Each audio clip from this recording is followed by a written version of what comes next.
Salam sejahtera, saudara yang kekasih di dalam nama Tuhan Yesus Kristus. Kembali kita bertemu. Kali ini topik kita adalah keluarga menurut Alkitab. Nah, keluarga menurut Alkitab kita akan melihat dari berbagai sudut. Bagaimana seorang suami atau seorang istri memainkan peran, hubungan suami istri sebagai orang tua dengan anak, lalu bagaimana pula pemahaman persatuan antara suami dan istri. Nah, bagian pertama ini kita akan membicarakan saudara mengenai pria dan wanita yang ada di dalam keluarga yang kemudian kelak akan menjadi pasangan suami istri. Nah, di dalam Kejadian pasal 1 ayat 27, Kejadian pasal 1:27 demikian firman Tuhan. Maka Allah menciptakan manusia itu menurut gambarnya. Menurut gambar Allah diciptakannya dia, laki-laki dan perempuan diciptakannya mereka. Nah, laki-laki dan perempuan diciptakannya mereka itu adalah merupakan satu bentuk singular. Ya, jadi bukan singular kolektif. Jadi bukan dua hal yang terpisah.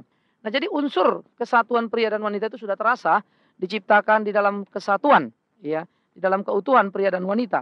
Sehingga harkat dan hakikatnya sebagai anak manusia itu sama di hadapan Tuhan. Tidak ada yang lebih tinggi, tidak ada yang lebih rendah. Keberadaan mereka sebagai wanita tidak bisa diperlakukan menjadi lebih rendah karena isu-isu gender yang berjalan di dalam sepanjang sejarah hidup manusia, ya. Dulu sampai sekarang masih terasa begitu.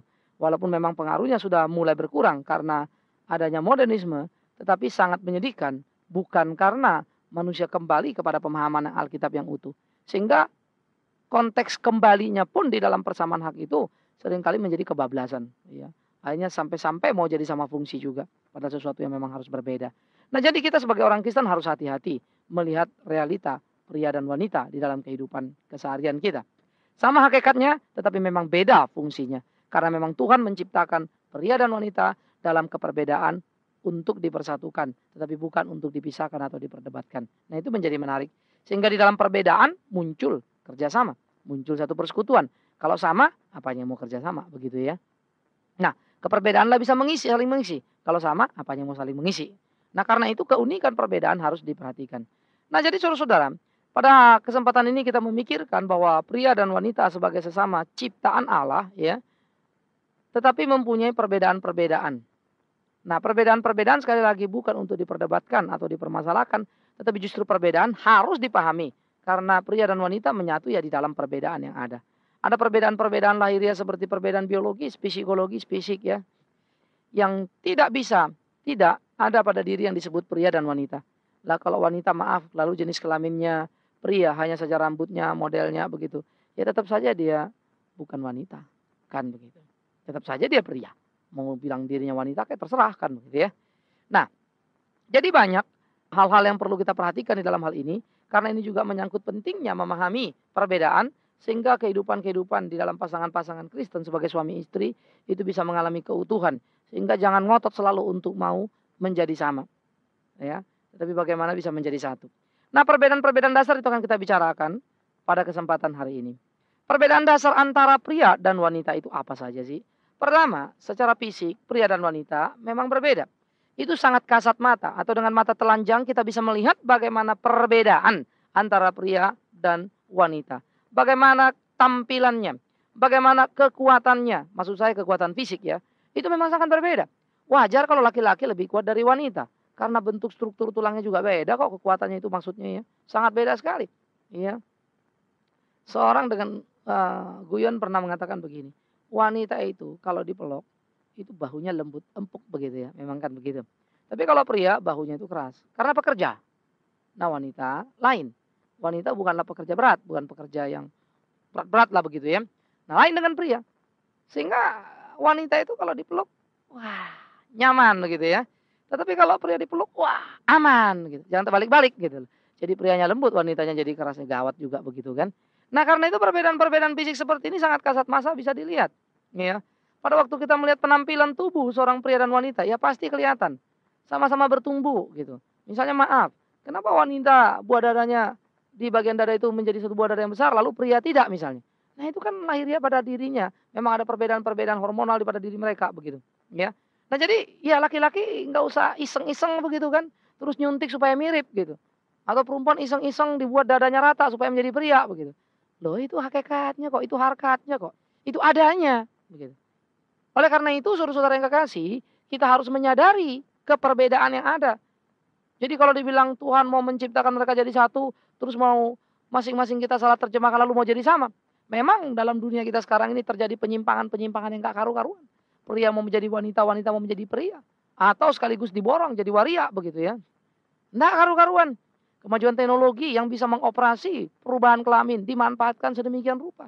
Membuat atau mendemonstrasikan atau menunjukkan manusia tidak pernah puas dengan harkat dan hakikat dirinya sebagai pria atau wanita. Nah, jadi wanita itu muncul dengan citra kelembutan yang menarik hati, yang menampilkan rasa nyaman. Sehingga kita kalau melihat wanita gemulai begitu ya. Itu memang pada dirinya. Dia menarik hati, ya.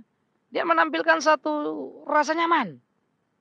Tetapi kalau pria kan lain, dia mencitrakan kegagahan yang menggairahkan gitu ya. Dan menampilkan rasa aman. Jadi pria itu wah, hebat loh. Wah, gagah orangnya ya. Kan kita nggak bilang sama pria, wah pria ini gemulai loh. Wah, itu pasti konotasinya negatif saudara ya.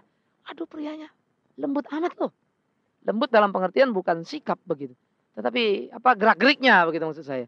Sehingga itu pasti semacam ada hal-hal yang dipertanyakan di sana.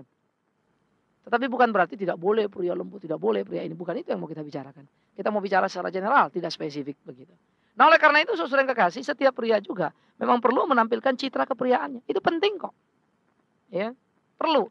Anda nggak bisa bilang, saya dorsononya begini. Ya, pasti ada kesalahan dalam pembentukan. Sehingga itu mengakibatkan penyeberangan atau penggeseran-penggeseran pada diri pria ataupun wanita. Nah, jadi saudara-saudara, mari kita menampilkan diri kita di dalam keperbedaan yang ada antara pria dan wanita. Karena memang berbeda. Kemudian ada lagi kedua, perbedaan psikis. Wanita secara genetik lebih cepat berkembang otak kirinya. Ya. Yang membuat anak-anak wanita itu memang lebih cepat. Terampil berbahasa, baca tulis begitu ya. Nah kalau itu makanya kalau kita punya anak perempuan, anak laki. Lihat aja. Anak perempuan kita kadang-kadang belum setahun udah pintar ngomong gitu. Anak laki udah lewat dari 1 tahun. Kayaknya ngomongnya masih tertatih-tatih begitu ya. 2-3 tahun kadang-kadang baru lancar begitu. Bisa. Karena memang anak perempuan mempunyai kecenderungan seperti itu. Ya. Kalau anak wanita itu cepat berkembang otak kirinya sehingga kemampuan hal-hal yang verbal itu cepat sekali dia. Sebaliknya dengan anak-anak pria itu sangat kecenderungan kepada otak kanan. Sehingga dia terampil untuk menyusun gambar. Kalau kita bilang matematika begitu ya. Struktur-struktur gitu. Atau hal-hal rumit yang lainnya. Nah, jadi kecenderungan-kecenderungan ini akhirnya juga mempengaruhi pembentukan sifat secara umum antara pria dan wanita. Sehingga wanita lebih menjadi lembut, subjektivitasnya cukup tinggi. Sementara pria cenderung menjadi tegas, logik, objektivitas yang tinggi. Nah, tentu tanda tidak bisa bilang secara ekstrim. Wah, laki-laki itu memang tidak punya perasaan, perempuan itu memang tidak punya akal. Bukan itu begitu, ya. Tetapi secara umum itu ada. Sehingga perasaan-perasaan wanita itu jauh lebih peka. Perasaan keibuan kan begitu kan. Yang langsung peka bisa merasakan ada something yang kurang ini pada anak. Ada ini, ada itu. Lain dengan suami yang cenderung logik. Alah, sudahlah, jangan terlalu dipikirkan. Itu kan gampang, ini dan seterusnya. Sehingga saudara-saudara, perbedaan-perbedaan seperti ini seharusnya kita sadari. Karena tidak, memang ini bisa menjadi semacam satu permasalahan yang serius di dalam kehidupan rumah tangga. Nah oleh karena itu para suami harus memahami keberadaan istrinya. Sebaliknya istri harus memahami keberadaan suaminya. Ya, bagaimana ketika suami itu mengalami ketegangan-ketegangan, apa yang dibutuhkannya. Lalu bagaimana ketika istri itu misalnya mengalami datang bulan, apa yang dialaminya. Nah sehingga antara pria dan wanita itu menyadari keperbedaan bukan untuk mempertontonkan dan mempertaruhkannya. Tetapi bagaimana justru bisa saling memahami di dalam keperbedaan. Namanya laki memang begitu. Jadi laki-laki memang susah, kamu ini perasaan melulu. Ya namanya perempuan. Atau perempuan gak bisa bilang, Papa ini gimana sih? Perasaan dikit dong. Sebetulnya nggak punya perasaan, cuma memang kecenderungan logiknya jalan. Nah, bagaimana menyeimbangkan? Nah, itu menjadi seni di dalam kebersamaan. Ya, sehingga kadangkala suami itu lemah di dalam perasaan feeling terhadap realita kehidupan, istri mengingatkan, ini kurang loh, ini mesti begini loh. Atau sebaliknya ketika istri itu lemah di dalam logika pemikirannya atau katakanlah menganalisa atau bagaimana mengelola rumah tangganya, suami memainkan perannya. Jangan begitu dong kalau di rumah, mesti begini dong. Maka muncul sebuah ajas keseimbangan yang sangat indah. Nah, itulah membuat pria dan wanita menyatu. Karena kelebihan wanita ya menutupi kelemahan pria, sebaliknya kelebihan pria menutupi kelemahan yang wanita. Bukan untuk dipertaruhkan, lalu menteror kekurangan si wanita atau si wanita menteror kekurangan si pria, ya terjadi ya nggak karu-karuan. Itu sebab akhirnya kita menyebut rumah tangga tidak nikmat, tidak menyenangkan, menjengkelkan, dan seterusnya. Nah, ini kita perlu sebuah kehati-hatian di dalam kehidupan kita, supaya kita tidak terperangkap kepada perbedaan yang hakiki yang memang harus ada, lalu itu yang terus dipermasalahkan. Nah, karena itulah kita harus memahami bahwa ada memang perbedaan-perbedaan antara pria dan wanita.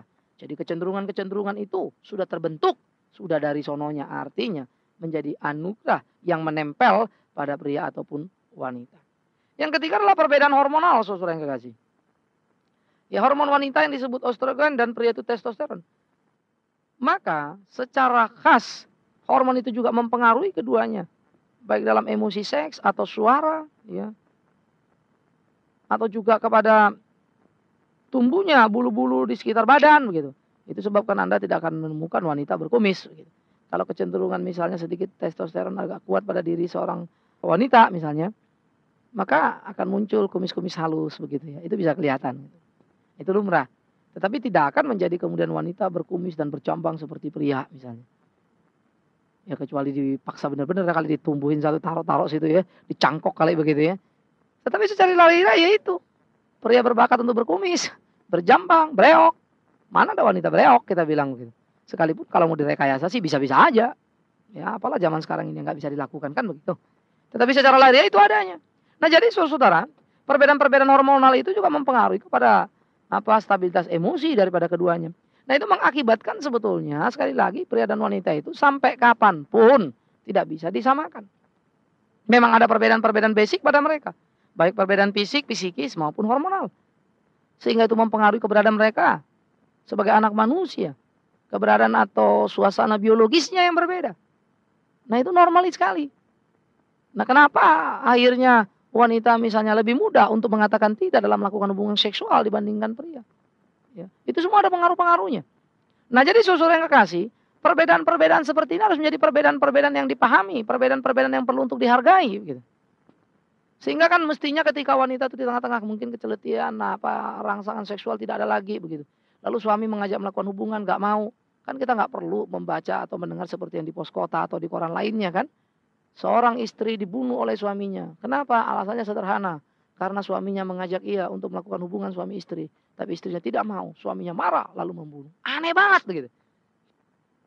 Kok bisa begitu? Karena si suami tidak menyadari keberadaan hakikat istrinya. Dia hanya mau tahu cuma satu hal. Dia mau, istrinya menolak. Maka dia menganggap istrinya kurang ajar. Ia tidak peduli kepada keadaan psikis ya daripada istrinya. Ia tidak mau tahu bahwa ada perbedaan di antara pria dan wanita. Nah oleh karena itu saudara-saudara yang kekasih. Sebagai orang percaya kita sadar kita diciptakan Tuhan dalam keperbedaan itu. Memang tidak sama. Dari sananya Tuhan sudah merancang karya itu. Masa iya sih saudara mau salahkan Tuhan? Gimana sih Tuhan? Tetapi bukankah sebaliknya justru kita bersyukur kepada Tuhan. Sehingga perbedaan pria dan wanita mampu menciptakan sebuah persekutuan yang indah. Bahkan sangat sempurna. Nah oleh karena itu saudara-saudara yang kekasih. Di bagian-bagian seperti ini kita perlu memikirkan keberadaan di rumah masing-masing. Suami dan istri. Sekarang suami mesti melihat istri. Memang ada bedanya dengan saya. Ada perbedaan fisik, ada perbedaan psikis, ada perbedaan hormonal. Sehingga kalau istri disuruh geser meja atau geser lemari, nggak bisa pak, jangan dimarahin. Segitu aja nggak kuat. Nih, langsung suami mendemonstrasikan misalnya ya. Memang sih suaminya kuat. Kenapa? Laki-laki. Kecuali suaminya perempuan yang nggak kuat gitu. Yang laki-laki jangan bilang begitu dong. Iya kan. Sebaliknya ibu bilang, Papa gimana sih? Jangan terlalu begitu, jangan terlalu keras. Itu keras sekali tuh. Lembut sedikit. Lalu istri mulai marah-marah begitu ya. Begini loh. Lalu dia demonstrasikan bagaimana dengan lembutnya dia menggendong anak. Ya suaminya laki kok. Ya, mungkin itu sudah paling lembut yang mampu ditampilkannya. Maklumi. Dia nggak akan pernah selembut Anda, hai ibu-ibu kan begitu. Nah ini menjadi satu pemahaman-pemahaman di dalam hubungan tadi. Sehingga dengan demikian, pria dan wanita yang ada di dalam rumah yang bernama suami dan istri itu mampu meletakkan dasar pertama untuk menciptakan keluarga Kristen. Yaitu keluarga yang menyadari adanya perbedaan pria dan wanita yang diciptakan oleh Tuhan. Tetapi perbedaan bukan untuk diperdebatkan, perbedaan untuk dipermasalahkan atau dikonfrontasikan. Sebaliknya merupakan perbedaan yang perlu dimanage. Karena perbedaan itulah menciptakan peluang kemampuan untuk saling melengkapi. Nah, jadi saudara yang kekasih, Begitu perfectnya sebetulnya pria diciptakan Tuhan. Begitu perfectnya wanita diciptakan Tuhan. Maka pria dan wanita diciptakan di dalam keperbedaan yang sempurna. Tetapi sekaligus kesempurnaan yang mengikat dan menyatukan. Oleh karena itu, ini menjadi satu pergumulan yang serius. Ini menjadi satu pemikiran-pemikiran penting bagi kehidupan orang-orang percaya yang membangun rumah tangga dan rindu rumah tangganya menjadi kesaksian hidup dimanapun dan kapanpun. Karena itu saudara yang kekasih, basic keamanan atau pertumbuhan cinta di dalam rumah tangga dimulai dengan kesadaran yang menikah, pria dan wanita. Suamiku pria, ya tidak sama dengan aku, yang mempunyai perbedaan-perbedaan yang memang faktual, yang tidak bisa kutuntut menjadi seperti aku. Sebaliknya seorang pria bisa menerima istrinya, bahwa istrinya seorang wanita yang memang berbeda hakikatnya keberadaannya, ya, di dalam hal dirinya dengan dia. Karena istrinya lain dengan dia. Istrinya itu disebut istri karena ia perempuan. Ia wanita kan. Ya memang tidak sama. Oleh karena itulah menyadari perbedaan fisik membuat kita mampu saling menghargai ketika kita mengerjakan hal-hal yang berat. Sehingga suami otomatis toh bagian berat ya bagian suami, yang ringan-ringan istri. Perbedaan fisikis membuat kita menyadari bahwa memang ada yang berbeda di antara kita. Sehingga subjektivitas dan objektivitas tadi bukan untuk diperdebatkan, tetapi bagaimana kemudian diselesaikan. Sehingga dalam kecemasan seorang suami bisa memainkan peran menjadi penghiburan untuk meneguhkan istrinya. Jangan terlalu cemas. Tetapi sebaliknya dalam ketegangan yang amat sangat, seorang istri bisa memainkan perannya untuk meredakan ketegangan suaminya. Yang memang cenderung rasional itu. Yang kalau udah mentok ya sudah nak karu-karuan. Sehingga dia jadi lebih mudah stres, depres dan seterusnya. Nah oleh karena itu, di dalam hal-hal seperti ini perlu ada satu kebersamaan pemahaman antara pria dan wanita. Kita memang berbeda. Ya. Dan perbedaan-perbedaan ini harus didalami, saudara. Banyak sebenarnya buku-buku yang sudah cukup menolong untuk menunjukkan bagaimana perbedaan antara pria dan wanita. Maka perbedaan yang disadari oleh suami dan istri itu akan menjadi satu bekal yang paling baik untuk mendidik anak-anak mereka. Anak laki supaya menjadi laki, anak perempuan supaya menjadi perempuan. Sehingga tidak terjadi penyeberangan atau pelecehan kepada gender yang mengakibatkan anak itu justru karena orang tua yang laki-laki menjadi amat sangat kewanita-wanitaan, sementara anaknya yang wanita menjadi tomboy dan karu-karuan. Itu kan papa mama. Kalau tidak menyadari perbedaan hakikat sebagai pria dan wanita, akibatnya akan turun kepada anak-anak. Nah karena itu kita perlu memperhatikan baik-baik. Oleh karena itu nikmatilah perbedaan yang ada. Jangan ributkan. Nikmatilah perbedaan yang ada. Menyatulah di situ. Nikmatilah perbedaan yang ada. Bangunlah keharmonisan di dalam keperbedaan itu. Nah, Anda mau menjadi keluarga Kristen yang baik?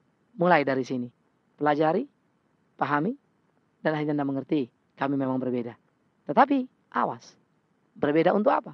Untuk bisa dipersatukan. Tuhan menolong Anda menjadi suami istri yang bisa menciptakan, melahirkan sebuah keluarga yang abadi, yang bisa membangun dan menumbuhkan, mewariskan kepada anak-anak makna apa itu pria, apa itu wanita. Karena Anda memahaminya, maka anak pun akan mengerti melalui pendidikan hari ke hari. Atau Anda akan merusak kehidupan anak-anak. Anda akan memberikan satu warisan yang menghancurkan bagi anak-anak. Karena mereka menjadi sangat rentan. Tidak jelas di dalam kepriaannya, tidak jelas di dalam kewanitaannya. Kehilangan kelembutan sang wanitanya, kehilangan ketegasan sang prianya. Awas, papa mama, suami istri. Itu tanggung jawab Anda. Karena itu mari bersama untuk menciptakan keluarga Kristen yang bertanggung jawab, yang sesuai dengan apa yang Tuhan jadikan. Tuhan menolong kita.